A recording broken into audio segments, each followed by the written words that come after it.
ആസാദി എന്നൊരു സിനിമ കണ്ടു. മനോരമ മാക്സിലാണ് ഈ സിനിമ സ്ട്രീം ചെയ്യുന്നത്.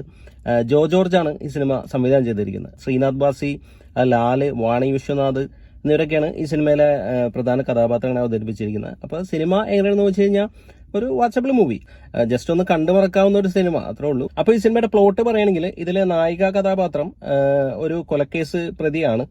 അപ്പോൾ ജീവപര്യന്തം ശിക്ഷ വിധിച്ചിട്ട് ജയിലിലേക്ക് മാറുകയാണ്. അപ്പോൾ അവര് പ്രഗ്നന്റ് കൂടിയാണ്. അപ്പോൾ അതുകൊണ്ട് തന്നെ അവരെ ഹോസ്പിറ്റലിലേക്ക് മാറ്റുന്നുണ്ട് പ്രഗ്നൻസി കാര്യങ്ങൾക്ക് വേണ്ടിയിട്ട്. അപ്പോൾ ആ സമയത്ത് അപ്പോൾ ഇവരുടെ അച്ഛന്റെ കഥാപാത്രമാണ് ലാല് ചെയ്യുന്നത്. അപ്പോൾ ഇവരുടെ ഹസ്ബൻഡിന്റെ കഥാപാത്രമാണ് ശ്രീനാഥ് ബാസ് ചെയ്യുന്നത്. അപ്പോൾ ഇവർ രണ്ടുപേരും കൂടി പ്ലാൻ ചെയ്തിട്ട് ആ നായികയെ ഹോസ്പിറ്റലിൽ നിന്നും രക്ഷപ്പെടുത്താൻ ശ്രമിക്കുന്ന കാര്യങ്ങളൊക്കെയാണ് സിനിമ പറയുന്നത്. സിനിമയുടെ ഫസ്റ്റ് ഹാഫ് ഒരു ആവറേജ് ഫീൽ ആയിരുന്നു. സ്റ്റാർട്ടിങ്ങും പിന്നെ കഥ പറഞ്ഞു വരുമ്പോഴൊക്കെ ജസ്റ്റ് ഒരു ആവറേജ് ഫീലാ തോന്നിയുള്ളൂ.